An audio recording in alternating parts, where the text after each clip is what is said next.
Welcome to the NIHR Dementia Researcher podcast, brought to you by dementiaresearcher.nihr.ac.uk, in association with Alzheimer's Research UK and Alzheimer's Society, supporting early career dementia researchers across the world. Hello everybody, and welcome back to the Dementia Researcher podcast, and to our sideshow, Food for Thought, where we talk about the best evidence-based diet and lifestyle changes you can action today to reduce your risk of developing dementia.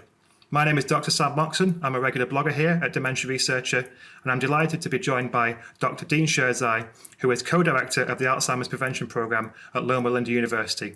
He co-directs this with his wife, Ayesha Sherzia, who sadly was caught up in surgery today and couldn't join us, but we had a really interesting discussion about the best ways you can prevent your risk of developing dementia. They've just released a book called The 30-Day Alzheimer's Solution, all about the evidence and the things you can do today to reduce your risk. It's a great discussion, and I really hope you enjoy it. So, Dr. Dean Sherzia, welcome to the Dementia Researcher podcast. Thank you very much for joining us. How are you today?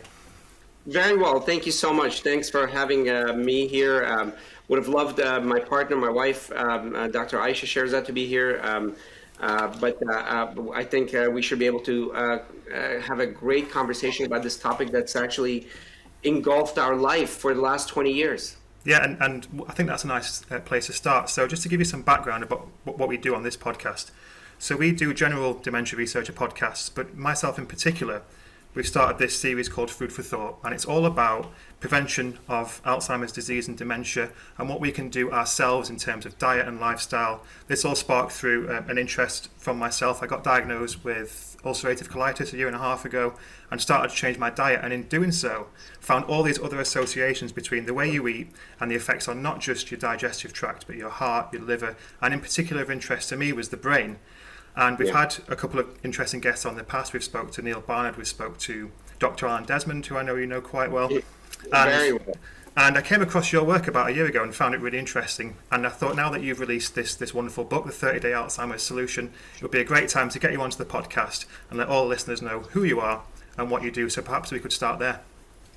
Absolutely. Thank you so much for having us. Our life around dementia started about 20 years ago. Although I was at the time working at NIH, National Institutes of Health, on some really esoteric stuff. We really, my interest at the time was Parkinson's. Yeah. I just graduated from residency from Georgetown University. I was working on Parkinson's disease and stem cell research and things of that nature. But at the same time, I started getting interested in Alzheimer's. A fluke of history and life just ended up with me going to Afghanistan with Health and Human Services for 3 months for just a stint to help out. And then that turned into a 3-year stint where I actually helped create the healthcare system there. I was the deputy minister, and my wife had, well, she wasn't my wife at the time, had gone back with Doctors Without Borders to help out. And we traveled the world on our own, helping different places, and in a gathering of expats in a party, we sat next to each other and started having a conversation. And as it happened, the conversation quickly turned to our grandfathers, who were amazing, amazing human beings who actually succumbed to Alzheimer's. Yeah.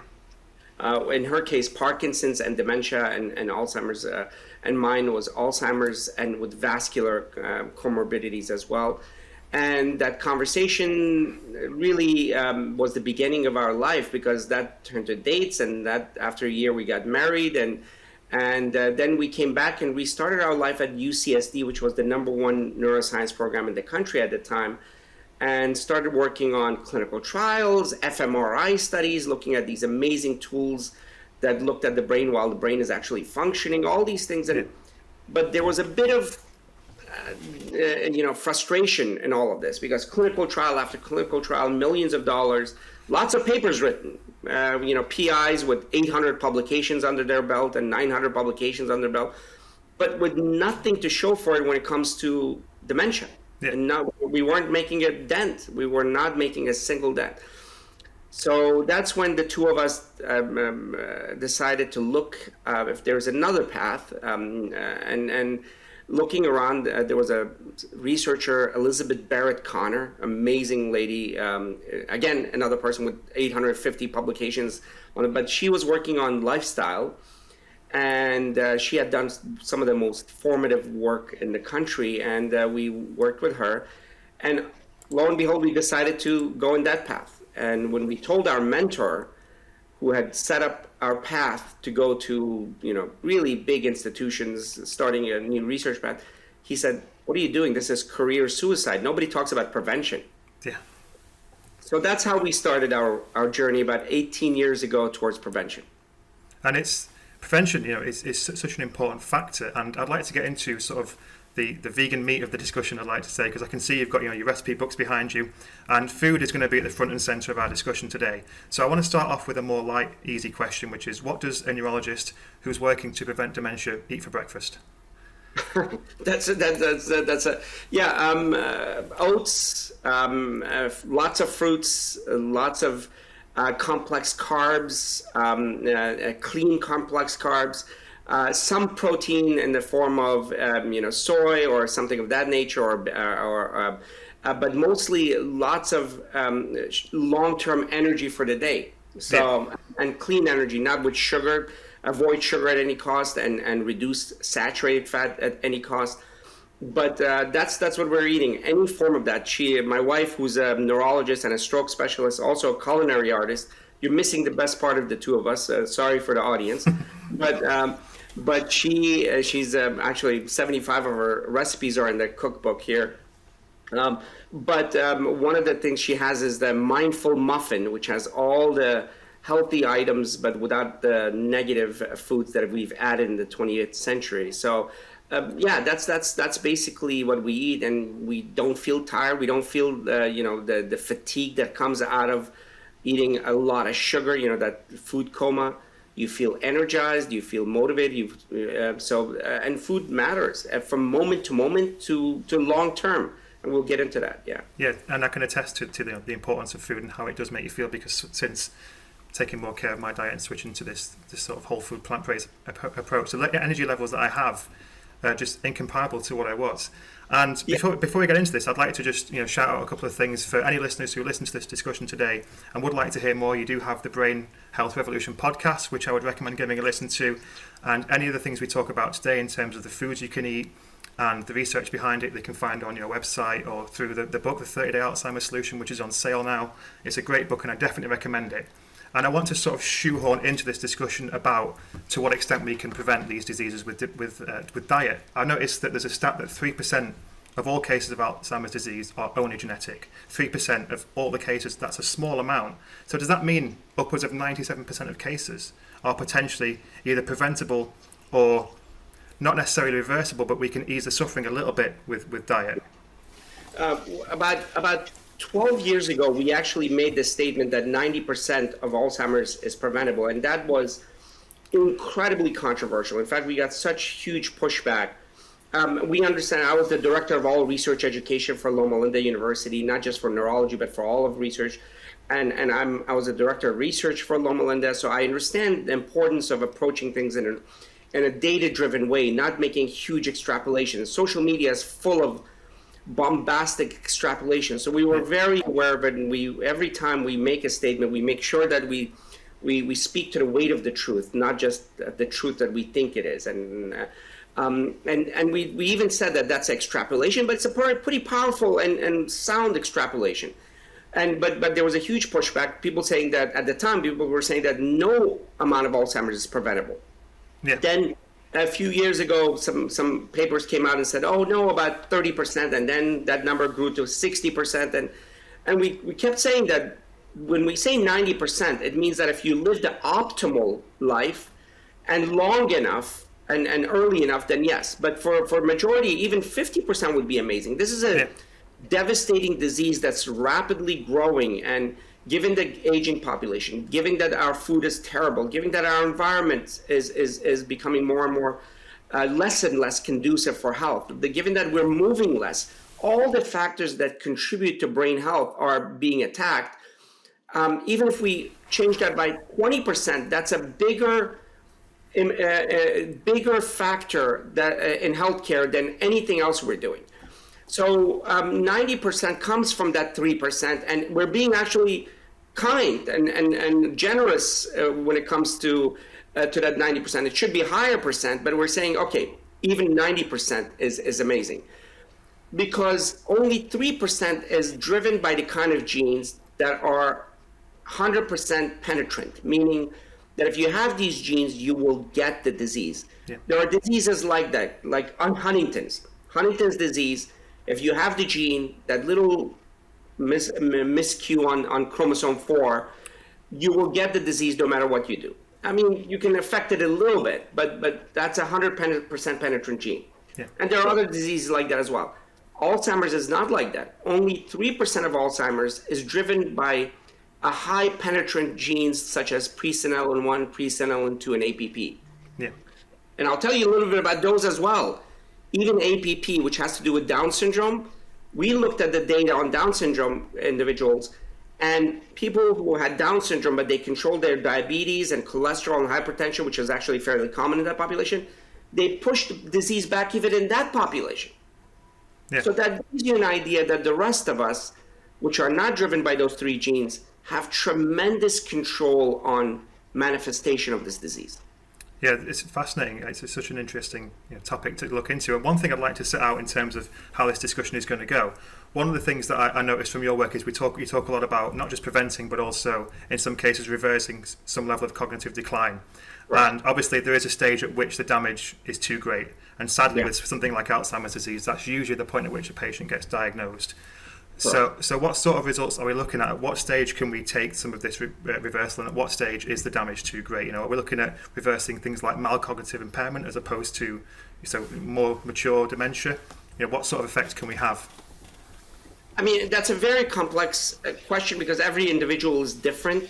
And what I mean by that is that your reserve matters, how much you've done to build the reserve, which means that connections between the brain. We'll talk about what that is about. Yeah. How much damage have you done prior to all this? Not just the memory that you're starting to lose, but the infrastructure underneath, the food, the exercise, or lack thereof, the stress, the lack of sleep, all that matters. But in general, if you're pre-dementia stage in the MCI stage, which is mild cognitive impairment stage, there's great hope in being able to reverse it. And not just our work, but many other studies have shown that even exercise at MCI stage has done significant reversal, and nutrition has had significant effect on reversal as well. So even at MCI stage, which is mild cognitive impairment stage, there's great hope.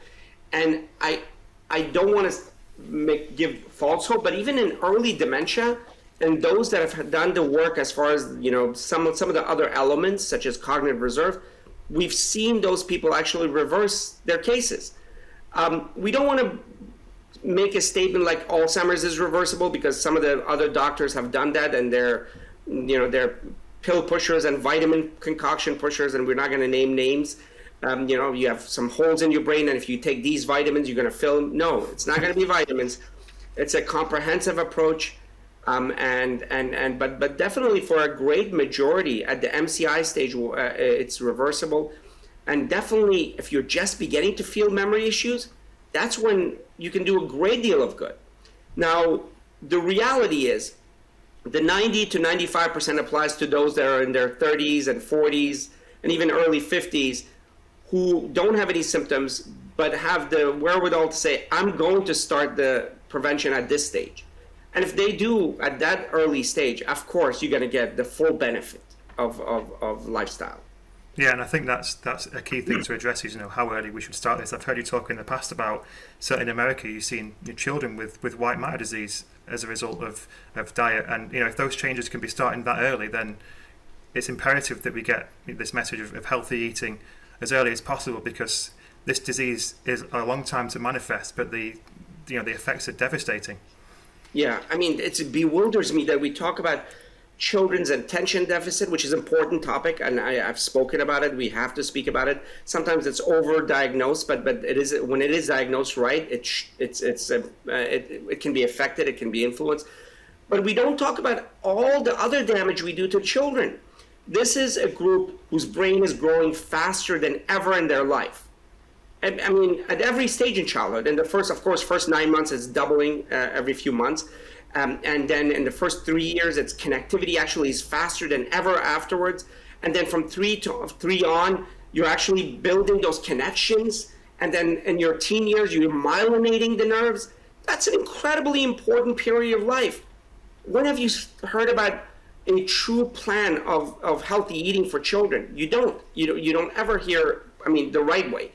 And yet we feed these children these terrible breakfasts full of sugar, full of fat, quick. They're very quick and easy, but they're poisons.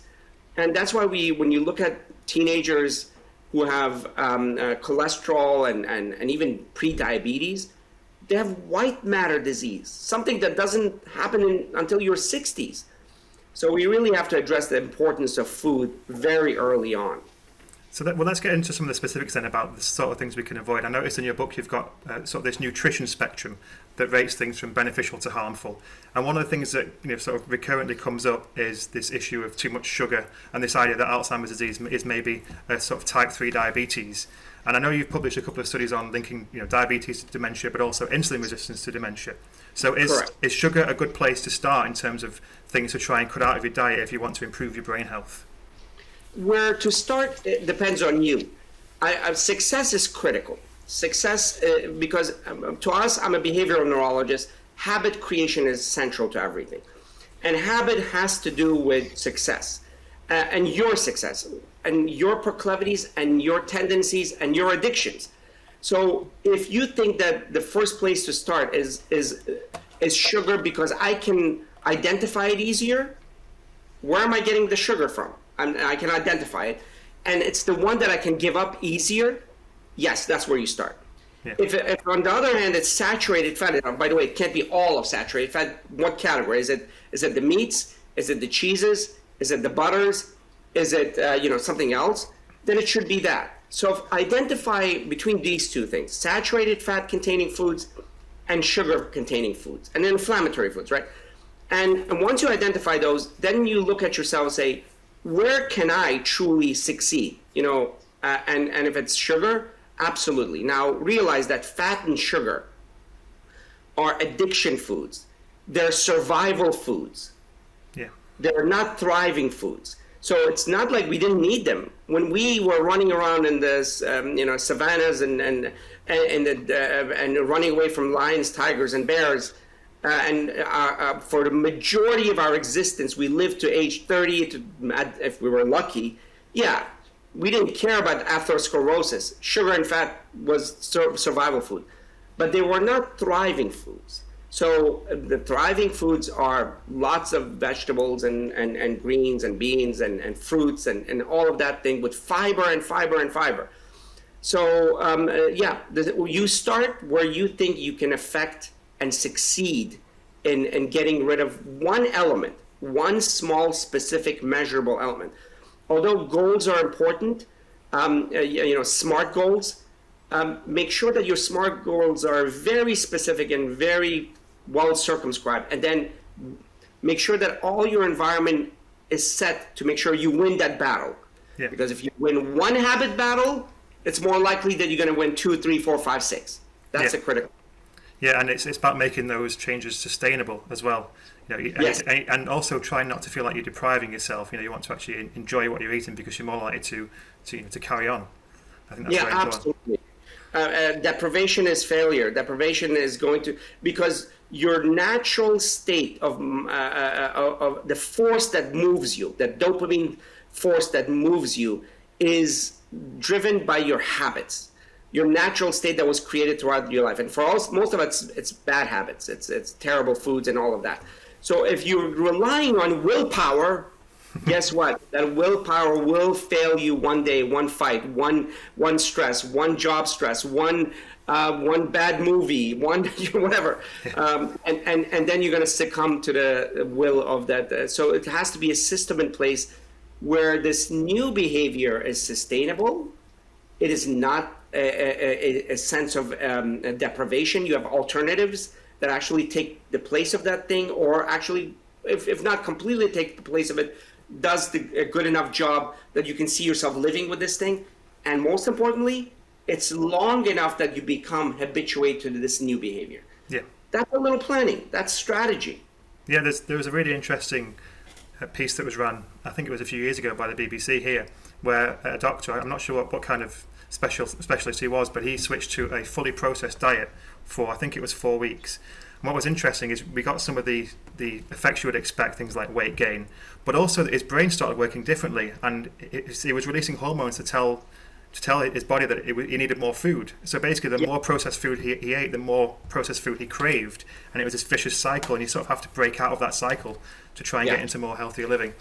And I think it's something that is sometimes quite hard to digest, but I've noticed in your work you sort of try and make it easier for people to work out what's good and what's bad. You've got things like, I might test your memory here, the Neuro 9, sort of the nine important components. I wonder if you can go through those that are important to include in your diet. That's more of my wife's thing, but definitely start with greens. Greens are something as simple as greens. Imagine that. Yeah. All the greens. I mean, if you add 2 servings of greens into your diet, 2 heaping servings of green, you've changed your life. We're talking about 11 years of living longer and healthier. That's not a number that's just made up. This number is coming to us from multiple studies of adding just greens. And by the way, if you work on adding something instead of taking away something at first, it's going to work, because there is a zero-sum economics to your stomach, hopefully. And when you eat greens, it does one of the things. It satiates because more space is taken up, right? Yeah. More space is taken up, so that's one of the 3 ways that you feel satiety and fullness is space. So greens do that. And then all of its anti-inflammatory, antioxidant, glucose regulating, and lipid regulating capacities are incredible. Those are the 4 processes that we talk about. Oxidation, inflammation, glucose dysregulation, and lipid dysregulation as the causes of disease. And greens counter that profoundly. Yeah. The other ones are beans. Beans are amazing. Just ahead of time, I'm going to get rid of this myth that somebody started about lectins. Their lectins are real, but their danger has been overstated profoundly. Lectins are in a lot of foods, and just washing the food gets rid of these. These are the metabolites, they call them. And it gets rid of them. Cooking gets rid of them. Sometimes, fermenting definitely gets rid of a lot of them. So most of the foods that we eat, the beans, they're cooked. That's it, the lectins. But then you're left with some of the highest ratio of fiber, some of the best quantity and quality of protein, and all the other nutrients you can imagine in beans. In fact, some of the healthiest places in the world, the one common denominator is beans. Yeah. Of all kinds. So beans, add that to your food. And then cruciferous vegetables. Cruciferous vegetables, including kale and all these others, are just remarkable for their nutrients, for their flavonoids, all these chemicals that actually help with inflammation. Some of the best foods as far as inflammation is concerned. So greens, beans, lentils, grains. Yeah. Grains, they've been demonized. If I would write a book, it would be grains for your brains. There is the 1% that have celiac disease that should religiously avoid grains, and they shouldn't be just like right now when you talk about grains the consequences that people might actually feel from grains. Everybody thinks they have a problem with grains. They don't. The majority of the society has lived with grains prior to the processed foods, and they've actually thrived with it. So grains for majority of us are a fantastic source of vitamins, nutrients, as well as fiber. So and then you have the berries. All fruits are great, but some of them are better than others. Berries are absolutely amazing foods. That have lots of anti-inflammatory qualities. All berries, blueberries, but we have found that other berries are beneficial as well. And then you have the herbs and spices. Pound for pound, they're some of the most beneficial foods when it comes to inflammation and oxidation and all of this stuff. And more importantly, my wife actually on our social media, the Brain Docs, just released a video on this. more importantly, the product that's actually affected us most negatively in the last few decades is salt. Okay. Salt has affected our blood pressure, has affected our cardiac disease risk, our stroke risk, our kidney problem risk. Yes, some salt is necessary because we've fortified it with iodine, and iodine is necessary. But the amount of salt we're getting is just tremendous. And to replace salt is difficult because it has an incredible power. Well, we're addicted to that as well. And herbs and spices do just that. They replace salt efficiently, but instead of this negative thing, you actually add an amazing food that has all the anti-inflammatories. And then water and green tea are absolutely amazing foods that have the same kind of properties as well. I don't know if I went over all of them, but those are some of them, and they can read the rest in the book. And then we have the mindful, the thoughtful 20, which is the neuro 9 are foods that people should try to consume every day. And the thoughtful 20 is foods that they should have in their cupboards that really will help them live that life. Mushrooms. Yeah. Mushrooms are my favorite foods in the planet. In fact, mushrooms are the most remarkable foods, period. Because of their texture, because of their ability to absorb taste, because of their ability to morph themselves into anything you want. My wife just made a shawarma. You know, before when we used to eat a lot of meat, I grew up in Pittsburgh, and I used to eat meat 7 times a day, and giving up shawarma was difficult. Oh my goodness, making shawarma out of mushrooms just is remarkable. And then you get the benefits of mushrooms and all the things that come with that. So there's so much food that you shouldn't feel deprived if you just strategize and plan a little bit. Yeah, I've done a complete U-turn on mushrooms. I really didn't like them, and now they're some things that I enjoy greatly. Especially went for a breakfast recently, and my favourite thing on the breakfast was the mushrooms because of the way they were cooked, the herbs they were cooked in. They were just absolutely delicious. But it's interesting when you talk about the Neuro 9 and highlight these key foods. They come up in a lot of other things because it's all about a lot in things, particularly in the case of things like blueberries, and it's about anti-inflammatory properties, and a remarkable amount of diseases are caused by inflammation. When I look at the Neuro 9, I may as well be reading the 9 best foods for inflammatory bowel disease, because it's that anti-inflammatory property, getting that fiber, getting those unprocessed foods. But one that I didn't expect to turn up, and I saw this in one of Ayesha's talks, was turmeric. The potential for turmeric to have these beneficial properties for the brain is not something I expected to come across. Well, we did when we were directors of Brain Health Institute in Cedars-Sinai. One of the studies lifestyle studies we were doing was on effect of curcumin, which is one of the products within turmeric. Yeah. And we were measuring. We were looking at curcumin binding to amyloid. Amyloid is the bad protein one of the bad proteins that accumulates in Alzheimer's.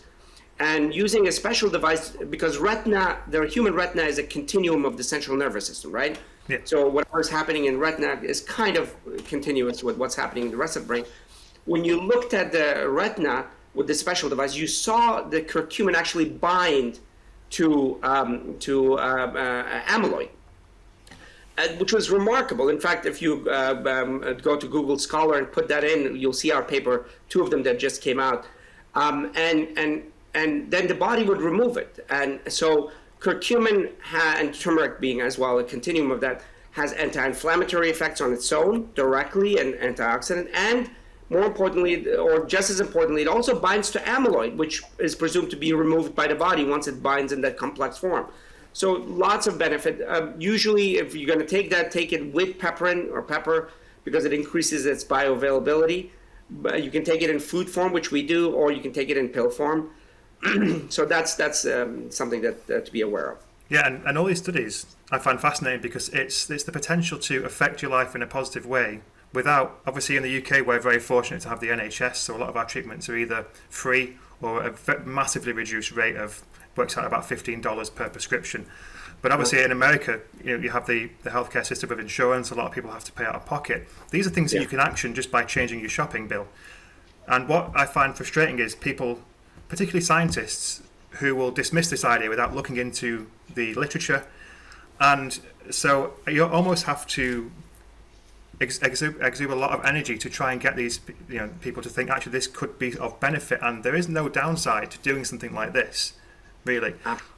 So I guess my question to you is, if you had someone who was perhaps skeptical about this, are there any population studies or any other data sets that you would direct them to say, if you look at this, you can see that there actually is quite compelling evidence of at least a correlation, if not a causal link, between these dietary changes and improving your brain health?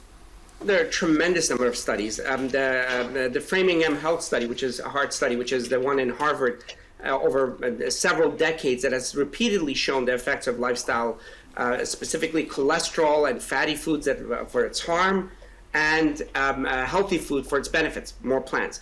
The MIND study, which was with Martha Morris, which showed that a plant-predominant food diet actually reduced your chance of Alzheimer's by 53%. The Adventist Health Study, that's why we came actually to Loma Linda, because the Adventist Health Study is a study of 96,000 people over 50 years, and a larger percentage of them being vegetarians and plant-based, whole food plant-based, repeatedly, whether it was cancer, whether it was heart disease, whether it was longevity, whether it was now the cognitive decline, all across all of these, repeatedly it's been shown that people who've had a plant-predominant diet had a much lower risk of those diseases. It's consistent across every study that you look at. Now, what the people that want to oppose this concept are saying is, oh, these are epidemiological studies. And this is a marketing ploy. For people who don't know science, they're actually marketing, or they're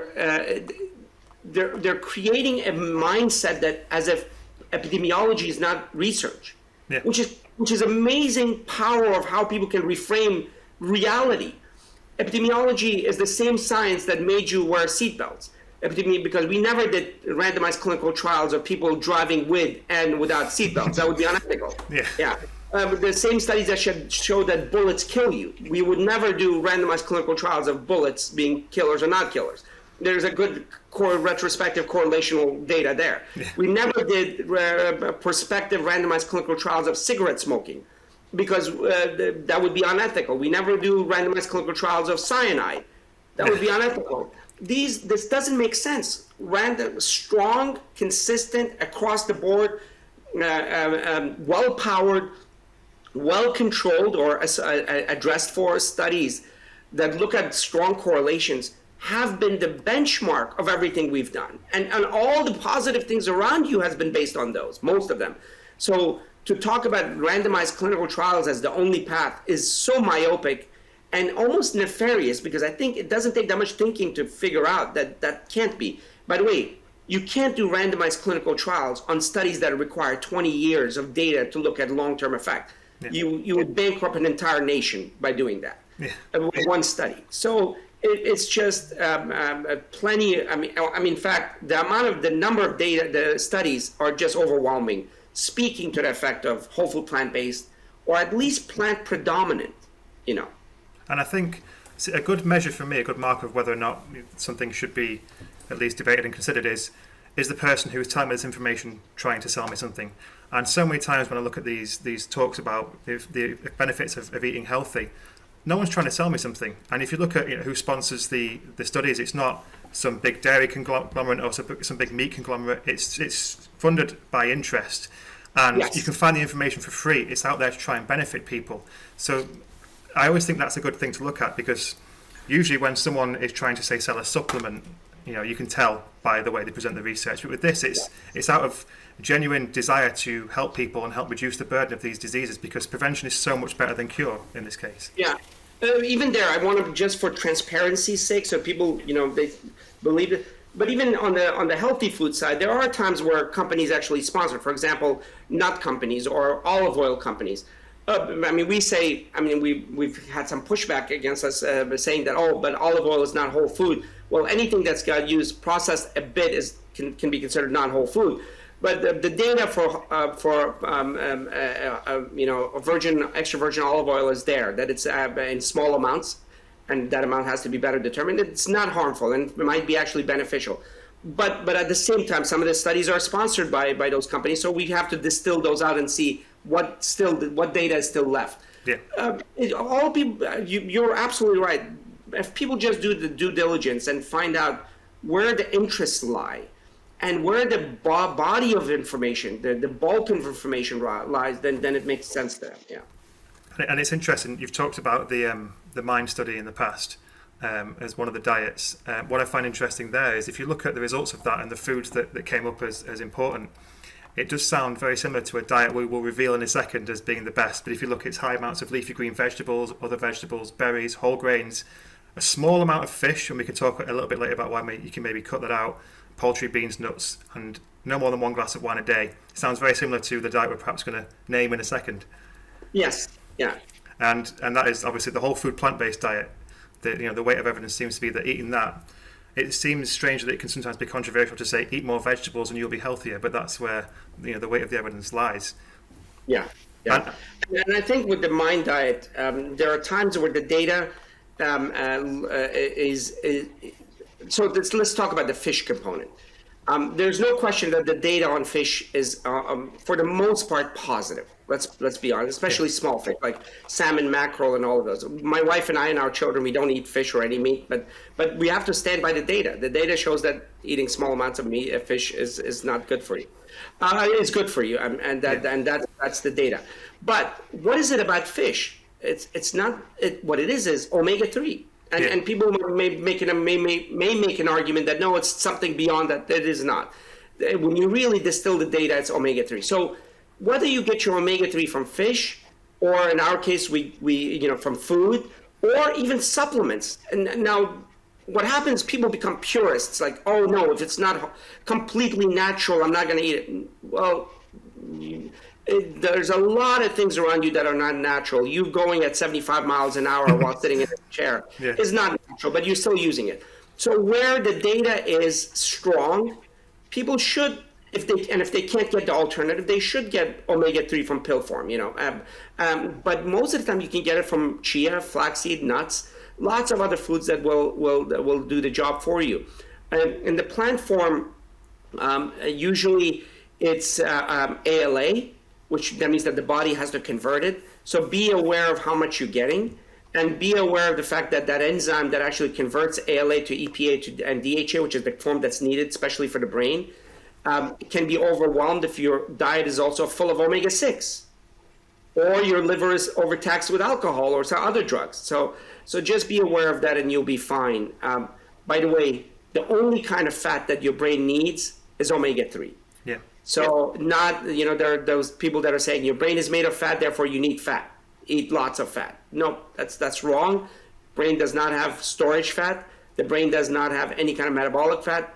Its favorite form of energy is glucose in an even keel. So that's the data on brain and energy. Yeah, and it's interesting. You mentioned chia and flax seeds. A good way to incorporate those into a diet, I find, is to put them in a smoothie or put them into your morning bowl of oats. And it actually it gives it a nice thicker texture, and you start to really enjoy that extra textural element with the seeds in there, and you're benefiting yourself. Now, you touched upon alcohol.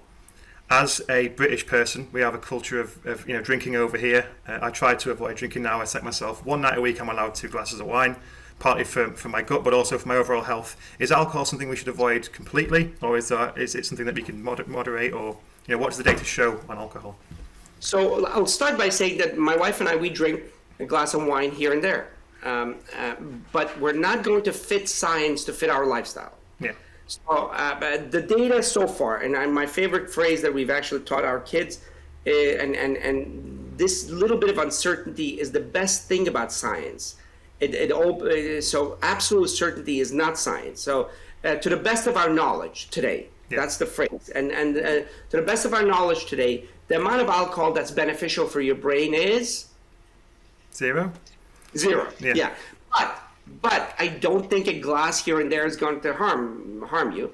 And even if it does, I'm not going to change the science to fit my lifestyle, which is what we all do, right? And so we say that if you can avoid it, avoid it.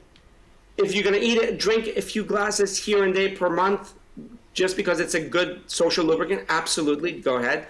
But don't start drinking alcohol for your health benefit. Yeah.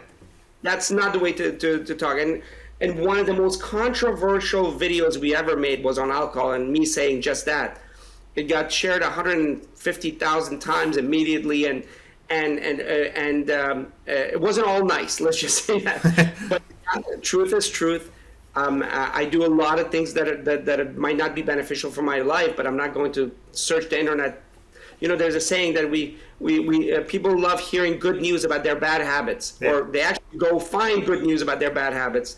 But that's the reality, and I'm going to live with a glass of wine here and there. Yes, the classic example is the idea that red wine is good for you, but it's actually the polyphenols that you can get just by eating red grapes and by avoiding the alcohol and the inflammatory properties of it.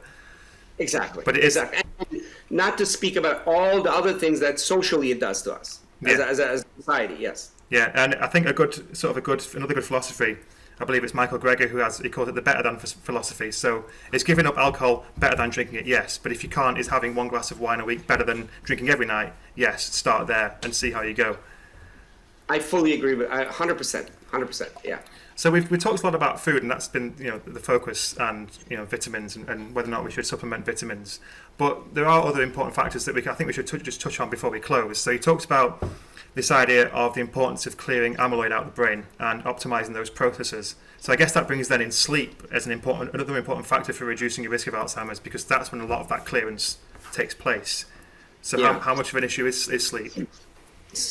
I mean, let's look. I'm going to say it in a way where it's almost a eureka moment to a lot of people. It's like, why would evolution have introduced something such as 8 hours where you're knocked out and paralyzed? I mean, literally physiologically paralyzed 1/3 of your life, if it wasn't that important. Yeah.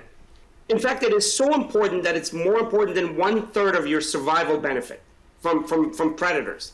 That's how important it is. And what it does is multiple things. It's the most important period of your day where the brain actually cleanses. We get invited to these events for cleansing this and cleansing juice, and you hear all these mediums and all selling the juices for cleansing and all that. There's the only two cleanses I know are water and, most importantly, sleep. Yeah. Because the brain actively changes its shape to clean itself. In fact, the vessels shrink. There's greater space created in the brain during sleep, especially deep sleep, so that the cleansing takes place. The glial cells, the microglia, which are actually outnumber neurons significantly, get activated during night to clean the brain. Now, if you don't get good night's sleep, even a couple of nights good night's sleep, those glia actually go awry and start eating away from good brain. That's why people who've had bad sleep for many years actually have smaller brains. Well, one of the reasons. But so that's why sleep is important. The second thing it does is helps with memory. Helps with short-term memory and long-term memory. Better than any memory trick. Better than any book of some guru that's teaching you memory devices. Get a good night's sleep. A good night's sleep helps with consolidating memories, short-term and long-term. Yeah, and that's so important, and you do feel the benefits when you start to sort out your sleep schedule. It is not just critical for the brain, but you'd be surprised about how many things suddenly start to get better when you start getting enough sleep and start getting up early, getting up at the same time every day, and then starting to eat well. So yes. I feel like this is something we could talk about for hours, but obviously, in the interest of time, I think we have to wrap this up sadly shortly. But I want to ask you, so as a take-home message to the people who are listening today and want to try and affect their life in a positive way, what is the main piece of advice you would give to somebody who wants to try and live a healthier lifestyle, increase the longevity of their healthy lifestyle? Because we now know, Alan Desmond mentioned this in our last episode, that the food we eat is the number one cause of loss of healthy years lived. So what is the main piece of advice you would give to a listener who wants to try and make some of these changes? Yeah. First of all, the neuro concept: nutrition, exercise, unwind or stress management, restorative sleep, and optimizing mental activity. Learn about that. Optimizing mental activity means living a mentally challenged life around your purpose. Find a purpose that really pushes your brain. The connectivity between neurons are so important. We have 87 billion neurons. Each of them can make a couple of connections or 30,000 connections each. And you make those connections when you challenge your brain around your purpose. And it could be learning a musical instrument, you learning music, running a company that you always wanted to volunteer. Complex behaviors that challenge all parts of your brain. but it's driven by your purpose, because the other part of it, when it's not driven by your purpose and it's stress-filled, actually damages your brain. We speak about that quite a bit. It's a very important concept. Find your purpose and build a life around it. Then nutrition, exercise, and all of that stuff, you know what it is. Whole food, plant-based. Exercise is a little more than you thought. You got to get tired. You got to get the aerobic in there, and you got to get the leg strength in there as well. And then sleep. For each of these others, identify what your goals are clearly, but take one goal at a time and inculcate it into the system of your life. Goals by themselves are great, but then when they become part of your life, then they become you. Yeah. So if it's eliminating sugar, it shouldn't be a diet plan that eliminates sugar. No, how am I going to live my life from here on, not feeling deprived, as they're finding the replacement for sugar and eliminating sugar from my environment? That's a system and a goal that's achievable and becomes part of your life. Then as far as meat is concerned, as far as cheese is an amazing thing. I mean, let's be honest. Can I find cheese alternatives that have very low or no saturated fat, have close to the same taste, and can become part of my life? Yes. Then you inculcate it into your life and set clear goals for yourself. When you do it that way, it can be your life as opposed to the next diet plan, next year, New Year resolution, next thing that will fail you. Yeah, and I think it's important to try and dissociate it from this idea of sort of fad diets. This is not a diet, this is a lifestyle change and a lifestyle improvement. Well, I think this has been a really fascinating discussion, and I'd like to direct our listeners, if they're interested in what they've heard today, I'd direct them to your website, teamsherzai.com. On that website, they can find your book, The 30-Day Alzheimer's Solution. They can also find links to your podcast, Brain Health Revolution podcast. And also something we didn't get to touch on today is your neuroplan, where you can give these people a more personalised approach to trying to make these improvements. And I think that's an important thing as well for people to check out. If you want to speak on that, I think that would be interesting before we go. Yeah, those are all great. One of the things we're so proud of is what we do for non-for-profit part of our work, which is healthymindsinitiative.org, healthymindsinitiative.org. We want to start community-driven endeavors throughout the world. We've started in Germany. We've started in Spanish-speaking countries. We want to start it in UK, and it's about lifestyle in the communities. It's not-for-profit. We won the National Academy of Medicine Award for our work in the African-American churches, and that's near and dear to our heart because it's everything we do in our is towards that endeavor. So go to healthymindsinitiative.org. And if you want to volunteer, if you want to donate, if you want to start a community, online community for UK, we would love that. And then, of course, we do everything else, which is the Brain Docs on social media, the Brain Docs, DOCS. And in there, we'll talk about the Neuroplan and other endeavors that we have going on at this point. And we're so glad to be connected to you guys. Yeah, that's really great. It's been a pleasure to have you on. So I think all we could do now is thank you very much for joining us. It's been a fascinating discussion, so thank you. It's been a privilege. I hope you've enjoyed yourself.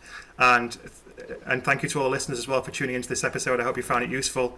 And if you would like to reach out to Dean or Ayesha, I'm sure they'd be happy to answer any questions you have.